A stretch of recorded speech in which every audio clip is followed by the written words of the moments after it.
Hi friends, welcome back to my channel. ఈరోజు మీకు ఈ సీరియల్లో ఏం జరిగిందో తెలుసుకోవాలి అనుకుంటున్నారా? అయితే వెంటనే మనం సీరియల్లోకి వెళ్ళిపోదాం. ఇంకా ఇంటికైతే అనామిక అలాగే అనామిక అమ్మ నాన్న అందరూ కలిసి ఇక్కడికి వస్తారు. వీళ్ళు వచ్చేసరికి ఇంట్లో పూజారిని పిలిపించి ఇక అన్ని ఏర్పాట్లు సిద్ధం చేస్తారు. ఇంట్లో కుటుంబం ఇదంతా చూసిన కనకానికి ఏమీ అర్థం కాదు. అసలు నేను ఈ ఇంట్లో తిష్ట వేసిందే నా చిన్న కూతురికి అలాగే కళ్యాణ్ బాబుకి ఇచ్చి పెళ్లి చేయడానికి, కానీ నేను ఇవన్నీ చూడ్డానికి ఇక్కడ ఉన్నానా అని చెప్పి కనకమైతే తెగ ఫీల్ అయిపోతూ ఉంటుంది. ఇంతలో వాళ్ళు కూడా వచ్చేసరికి అందరూ కలిసి హాల్లో కూర్చుంటారు. కనకం వంటగదిలో నుంచుని ఏంటిది ఇలా జరుగుతుంది, ఇంత త్వరగా పెళ్లి ముహూర్తాలు పెట్టుకుంటారని అస్సలు అనుకోలేదు. ఎలా అయినా సరే ఈ పెళ్లి ముహూర్తాలు క్యాన్సిల్ అవ్వాలి అని చెప్పి కనకమైతే తెగ దేవుళ్ళకి దండం పెట్టేసుకుంటుంది. ఇదంతా కూడా రుద్రాణి చూస్తుంది. ఇదేంటిది, ఈ కనకం ఇంట్లో ఇంత మంచి శుభవార్త జరుగుతుంటే ఇలా టెన్షన్ పడిపోతుంది, పైగా దేని గురించో ఆలోచిస్తుంది అని చెప్పి రుద్రాణి తన మనసులో అనుకుంటూ కనకం మీద ఒక కన్నైతే వేస్తుంది. ఇక కనకమైతే గదిలోకి వచ్చి, కావ్య ఏంటే ఇంత ఫాస్ట్గా పెళ్లి ముహూర్తాలు పెట్టుకుంటున్నారు, అయినా మీ ఇంట్లో వాళ్ళకి నిజంగా బుద్ధుందా అని అడగడంతో, అమ్మా ఏం మాట్లాడుతున్నావు, వాళ్ళు ఇంట్లో ఇన్ని గొడవలకి ఇంట్లో ఎవ్వరికీ కూడా మనశ్శాంతి లేదు, అందుకే ఈ పెళ్లితో అందరం సంతోషంగా ఉండాలని మేము ఈ రకంగా ప్లాన్ చేసుకున్నాం అని చెప్పి కావ్య చెప్తూ ఉంటే, నీ మొహంలా ఉంది ఇంట్లో ప్లానింగు.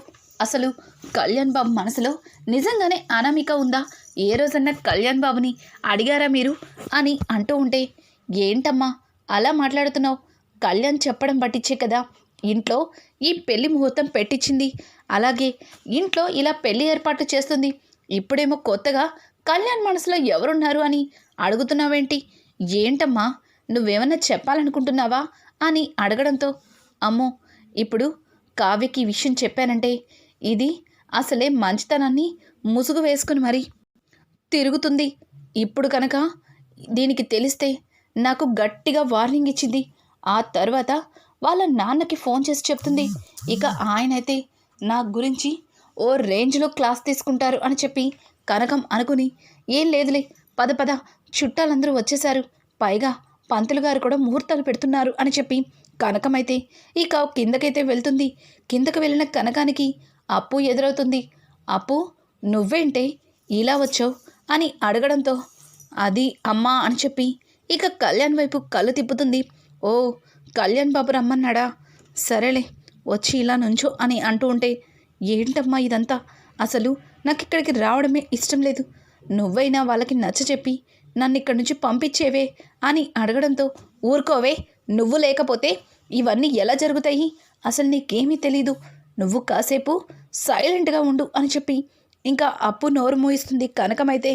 ఇంతలో పంతులు గారు, అమ్మా పెళ్లి కొడుకుది అలాగే పెళ్లి కూతురువి జాతకాలు ఏవి అని అడగడంతో ఇక ఇద్దరి జాతకాలని పంతులు గారికైతే ఇస్తారు. ఇద్దరి జాతకాలు చూసి పంతులు గారు కాస్త తడబాటుగా కంగారుగా కనిపిస్తారు. ఇదంతా చూస్తున్న రుద్రాణి అయితే, ఏంటి పంతులు గారు, మీకు జాతకాలిస్తే జాతకాలు చూసి వాళ్ళకి పెళ్లి ముహూర్తం పెట్టమంటే మీ చేతిలో ఏదో బాంబు పెట్టినట్టు అంత కంగారు పడుతున్నారు, అసలు ఏం జరిగింది చెప్పండి అని చెప్పి రుద్రాణి అడుగుతూ ఉంటే, ధాన్యలక్ష్మి అయితే, రుద్రాణి నీ నోట్లో ఎప్పుడు కూడా మంచి మాటలు రావా, ఎప్పుడు అపశకునం మాటలే మాట్లాడతావు, ఏమైంది పంతులు గారు, ఏం జరిగింది అని అడగడంతో, అమ్మా నేను ఇది చెప్పడం కరెక్టో కాదో నాకైతే తెలీదు, కానీ నేను మీ ఇంట్లో ఏ శుభకార్యమైనా సరే నా చేతులతోనే చేస్తాను, అట్లాంటి ఇంత మంచి కుటుంబంలో అశుభం జరగడానికి నాకు అస్సలు ఇష్టం లేదు అని అనడంతో వెంటనే అపర్ణదేవి అయితే, చూడండి పంతులు గారు, మీరు ఏం చెప్పాలనుకుంటున్నారో నిరభ్యంతరంగా చెప్పండి, ఎందుకు అంత కంగారు పడుతున్నారు, అసలు ఏం అపశకునం జరిగింది, ఏమైంది అని అడగడంతో, అమ్మాయిది అబ్బాయిది జాతకాలు క్షుణ్ణంగా పరిశీలించిన తర్వాత ఈ అమ్మాయికి మాంగళ్య దోషం ఉంది, ఈ అమ్మాయిని ఎవరు పెళ్లి చేసుకున్నా సరే వాళ్ళ ఇంటికి పెద్ద దిక్కు అనారోగ్యం పాలవుతుంది, అలాగే ఆ ఇంటి పెద్ద దిక్కు అమ్మ నా నోటితో నేను చెప్పలేనమ్మా, మీరే అర్థం చేసుకోండి. తరువాత భర్తకి కూడా గండమేనమ్మా అని చెప్పడంతో ఒక్కసారిగా కుటుంబం మొత్తం షాక్ అయిపోతుంది. పంతులు గారు సరిగ్గా చూసారా? అసలు ఏం చూస్తున్నారో ఏంటో. మా అమ్మాయిని జాతకంలో అటువంటి దోషాలేమీ లేవు. చిన్నప్పుడు తను పుట్టగానే జాతకం చూపించాము. ఇట్లా ఏ పంతులు గారు కూడా చెప్పలేదు. మీరేంటి ఇలా చెప్తున్నారు అని అడగడంతో, అమ్మా, మీరు పుట్టినప్పుడు అమ్మాయి జాతకాన్ని మాత్రమే చూపించారు. కానీ పెళ్ళి అంటే ఇద్దరు జాతకాలు కలవాలి కదా, అలా కలిస్తేనే పెళ్లి చేస్తారు. అమ్మాయి జాతకంతో అబ్బాయి జాతకం అస్సలు మ్యాచ్ అవ్వట్లేదు. ఈ అబ్బాయి జాతకం చాలా బాగుంది. ఈ అబ్బాయి జాతకానికి ఈ అమ్మాయి జాతకం అస్సలు సెట్ అవ్వట్లేదు. ఈ అమ్మాయిని కనుక పెళ్లి చేసుకుంటే ఈ అబ్బాయి చాలా కష్టాలు పడవలసి వస్తుంది. అసలు తనని తానే కోల్పోవలసి వస్తుంది అని చెప్పి పంతులు గారు చెప్తున్న ఒక్కొక్క మాటకి ధాన్యలక్ష్మిలో భయం పట్టుకుంటుంది. లేదు, వద్దు, జరగడానికి వీల్లేదు. ఇలా జరిగితే మళ్ళీ ఏ అనర్థమన్నా జరగచ్చు. ఇప్పటికే ఇంట్లో జరుగుతున్న అనర్థాలు చాలు అని చెప్పి ధాన్యలక్ష్మి కంగారు పడుతూ ఉంటే, ఇక రుద్రానికైతే ఆల్రెడీ రుద్రాని ఎప్పుడు ఏ మాట అందామా ఎదురు చూసే రుద్రానికి ఇదొక అవకాశంగా దొరుకుతుంది. ఓ, అందుకేనా ఈ అమ్మాయితో పెళ్ళి అనుకున్న దగ్గర నుంచి నాన్నకి అస్సలు ఆరోగ్యం బాగుండట్లేదు. ఈ అమ్మాయి ఇంట్లో అడుగుపెట్టి వెళ్ళిన తర్వాతే కదా ఆ రోజు నాన్నకి హాస్పిటల్కి జాయిన్ చేయాల్సి వచ్చింది. ఆ తర్వాత ఇంట్లో ఒక్కొక్క గొడవ. ఈ అమ్మాయి వల్లే ఈ అమ్మాయి ఈ ఇంటి కోడలవుతుంది అన్న మాట వచ్చిన దగ్గర నుంచి ఇంట్లో నాన్నకి అస్సలు ఆరోగ్యం బాగుండట్లేదు అని చెప్పి రుద్రాణి అయితే ఇక అనామికని చాలా ఘోరాతి ఘోరంగా అవమానిస్తుంది. వెంటనే కనకమైతే నిజమే, రుద్రాణి గారు చెప్పింది కూడా నిజమే. ఈ అమ్మాయి అనుకున్న దగ్గర నుంచి పాపం బాబాయ్ గారికి ఆరోగ్యం అస్సలు బాగోలేదు అని చెప్పి రుద్రాణి మాటలకి కనకం కూడా మాట కలుపుతుంది. వెంటనే రుద్రాణి ఒక్కసారిగా కనకం వైపు చూస్తూ, ఇదేంటిది, ఇది నన్ను సపోర్ట్ చేస్తుంది, కొంప తీసి ఇది అందరి ముందు నన్నేమి టార్గెట్ చేయట్లేదు కదా అని చెప్పి రుద్రాణి తన మనసులో అనుకుంటుంది. రుద్రాణి, వాళ్ళ అమ్మ నాన్న ముందు నువ్వు అనామికని అలా నిందలు వేసి మాట్లాడడం అంత మంచిది కాదు. కనకం, నువ్వు కూడా రుద్రాణి మాటలకి వంత పాడుతున్నావేంటి? నీకు 3 ఆడపిల్లలున్నారని మర్చిపోకు అని చెప్పి ఇక పెద్దావిడైతే రుద్రానికి అలాగే కనకానికి వార్నింగ్ ఇస్తుంది. పక్కన ఉన్న అప్పు, అమ్మా నీకెందుకే, నోరు మూసుకొని ఉండకుండా వాళ్ళు చూసుకుంటారు. అసలు మనం ఇక్కడ ఉండద్దు, రా వెళ్ళిపోదాం అని చెప్పి కనకాన్ని చెయ్యి పట్టుకొని అప్పు తీసుకెళ్ళబోతూ ఉంటే, ఏంటమ్మా ఏమైంది, ఎందుకు అంత సీరియస్ అయిపోతున్నావు? ఇక్కడ జరుగుతుందంతా చూస్తున్నావు కదా, అందుకే నేను అలా మాట్లాడాను, నువ్వు నోరు మూసుకొని నిలబడు అని చెప్పి అప్పుకి వార్నింగ్ ఇచ్చి అక్కడే నుంచో పెడుతుంది. ఇంకా ఆ గొడవలన్నీ ఆ గందరగోళం అంతా చూసిన తర్వాత కళ్యాణ్ అయితే ఆపండి ఆపండి అని గట్టిగా అరిచి లేచి నుంచుంటాడు. ఒక్కసారిగా కళ్యాణ్ అరుపులకి ఇంట్లో అందరూ సైలెంట్ అయిపోతారు. ఇక కళ్యాణ్ వైపు అందరూ కూడా ఆశ్చర్యంగా చూస్తారు. కళ్యాణ్, చూడండి, నా పెళ్లి వల్ల ఇంట్లో ఎన్ని గొడవలు జరగడం నాకు అస్సలు ఇష్టం లేదు. ఇక ముఖ్యంగా తాతయ్య గారి ఆరోగ్యమే నాకు ముఖ్యం.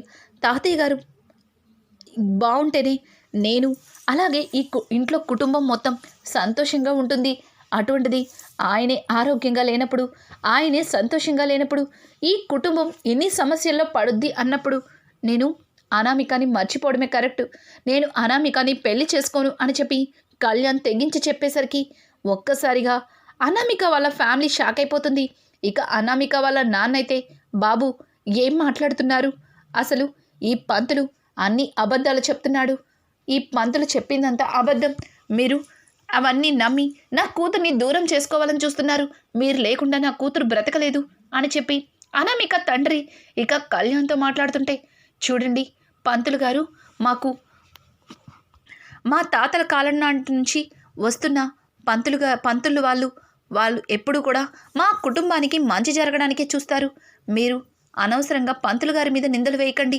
పంతులు గారు అందులో ఏదైతే ఉందో అదే చెప్తారు అని అంటూ ఉంటే, పంతులు గారు కూడా, చూడండి నేను చెప్పేది మీకు నమ్మకం కుదరకపోతే మీరు ఇంకొక పూజారి గారికి చూపించుకోండి. ఇక నేను సెలవు తీసుకుంటాను.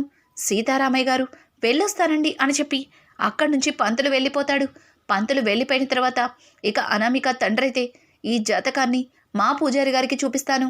ఆయన కూడా ఇలాగే చెప్తే మా అంతటా మేమే ఈ సంబంధాన్ని వెనక్కి తీసుకుంటాం అని చెప్పడంతో ఇక ఇంట్లో అందరూ కూడా దానికి ఒప్పుకొని ఏమీ మాట్లాడకుండా సైలెంట్గా ఉంటారు. ఇక వెంటనే అనామిక వాళ్ళ నాన్న వాళ్ళ కుటుంబానికి సంబంధించిన పంతులు గారిని అందరి ముందుకి పిలిపిస్తాడు. అతను వచ్చి ఇక ఇద్దరి జాతకాలు పెట్టి దగ్గర పెట్టి చూడడంతో అదంతా చూసిన పంతులు ఈ జాతకస్తురాలి అమ్మాయికి ఈ అబ్బాయితో పెళ్లి జరిగితే ఈ ఇంటి కోడలిగా వాళ్ళ ఇంటికి వెళ్తే ఖచ్చితంగా ఆ ఇంట్లో పెద్ద మనిషికి ఏదో ఒక కీడు సంభవిస్తుంది అని చెప్పి పంతులు గారు సేమ్ మొదటి పంతుల్లాగే చెప్తాడు. కాకపోతే దీనికి ఒక సొల్యూషన్ ఉంది. అమ్మాయితో ముందుగా ఒక యాగం జరిపించాలి. ఆ యాగంలో అమ్మాయిని వేరే అతనికిచ్చి పెళ్లి చేయాలి. అంటే వేరే మనిషి కాదు, ఒక రావి చెట్టుకో అలాగే అబ్బాయి స్థానంలో ఏదైనా ఒక మేకనో కప్పనో ఏదో ఒకటి మొదటిగా అమ్మాయిని వాళ్ళతో పెళ్లి జరిపించిన తర్వాత ఈ అబ్బాయికిచ్చి పెళ్లి జరిపిస్తే ఇటువంటి దోషాలన్నీ తొలగిపోయి వాళ్ళు సంతోషంగా ఉంటారు అని చెప్పి పంతులు గారు చెప్పడంతో ఒక్కసారిగా కనకమైతే దానికి అస్సలు తట్టుకోలేకపోతుంది. అదేంటి, ఆ పంతులొచ్చి నోట్లో పంచదార పోసినంత మాట చెబితే ఈ పంతులొచ్చి నోట్లో కాకరకాయ జ్యూస్ని పోసినట్లుగా ఇలా చెప్పాడు. ఇప్పుడు వీళ్ళు ఇదంతా జరిపిచ్చేసి అనామికని కళ్యాణ్ని ఒకటి చేసేస్తారా? అయితే నా చిన్న కూతురి పరిస్థితి ఏంటి అని చెప్పి కనకం ఆలోచిస్తూ ఇక వంటగదిలోకి అయితే వెళ్ళిపోతుంది. ఇంతలో కనకం వెనకమాలే రుద్రాణి వెళ్తుంది.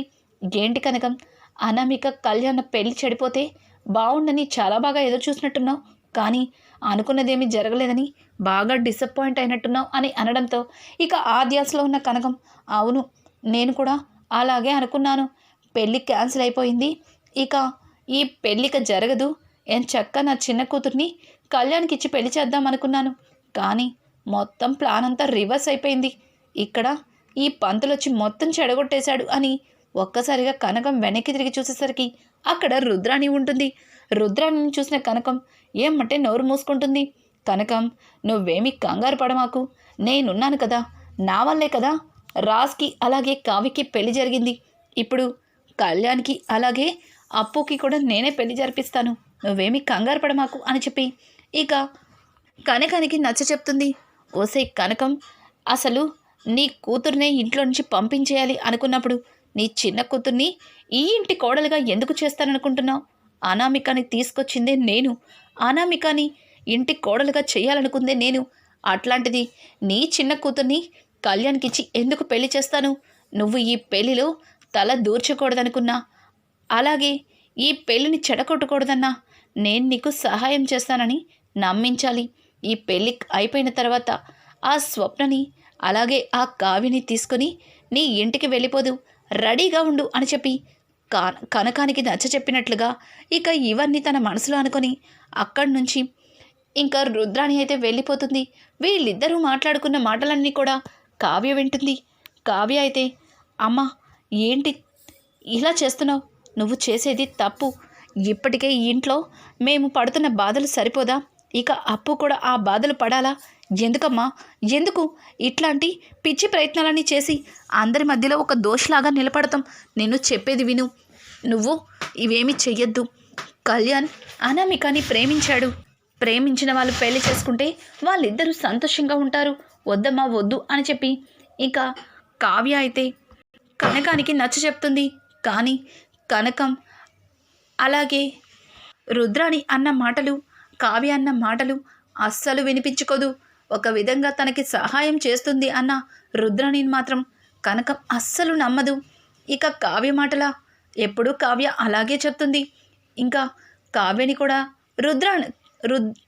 కనకమైతే పక్కన పెట్టేస్తుంది. అనుకోకుండా రుద్రాణి అలాగే అనామిక ఇద్దరు ఒక్కరే అని చెప్పి అనామిక రుద్రాణి చెప్పిన పనే చేస్తుందన్న సంగతి కావ్య తెలుసుకుంటుంది. కావ్య ఆ నిజాన్ని తెలుసుకోవడంతో ఇక కావ్యే కనకంతో చేతులు కలుపుతుంది. అలాగే అప్పు ప్రేమని గెలిపించాలని కళ్యాణ్కి ఇచ్చి అప్పుని పెళ్లి చేయాలని కావ్య గట్టిగా ఫిక్స్ అయిపోతుంది. ఇదంతా ఇలా ఉండగా అనుకోకుండా అరుణ్ మన రాహుల్ ఫ్రెండ్ చెల్లెలైన రేఖని పెళ్లి చేసుకొని ఆ ఇంట్లో ఎంటర్ అవుతాడు. ఒక్కసారిగా రాహుల్ వాళ్ళిద్దరిని చూసి షాక్ అయిపోతాడు. ఒరేయ్ అరుణ్, ఏంట్రా ఇంత పని చేసావు? నిన్ను నమ్మి నేను నా చెల్లి ఉన్న రూమ్లో దాచిపెడితే నా చెల్లిని లైన్లో పెట్టి ఇలా పెళ్లి చేసుకుంటావా? నిన్ను చంపేస్తాను అని చెప్పి రాహుల్ అయితే వెంటనే అరుణ్ చొక్కా పట్టుకుంటాడు. కానీ ఎప్పటి నుంచో వాళ్ళిద్దరూ లవ్లో ఉంటారన్న సంగతి అప్పుడే రివీల్ చేస్తారు. ఇదంతా కూడా ఒకదాని తర్వాత ఒకటి రుద్రానికి అలాగే షాకింగ్ నిజాలు బయటపడడంతో కుటుంబం మొత్తం తీసుకున్న నిర్ణయానికి ఇంట్లో అందరూ కూడా చాలా సంతోషిస్తారు. అసలు కుటుంబం మొత్తం కలిసి రుద్రాని రాహుల్ విషయంలో ఏ నిర్ణయం తీసుకుంటుంది? అలాగే కనకం అలాగే కావ్య ఇద్దరూ కలిసి అప్పు కళ్యాణ్ల పెళ్లి జరిపిస్తారా? రానున్న ఎపిసోడ్స్ మరింత ఇంట్రెస్టింగ్గా మారబోతున్నాయి. ఈ వీడియో కనుక మీకు నచ్చినట్టయితే లైక్ చేసి సబ్స్క్రైబ్ చేసుకోవడం మాత్రం మర్చిపోకండి. Thanks for watching. Hi friends, welcome back to my channel. ఈరోజు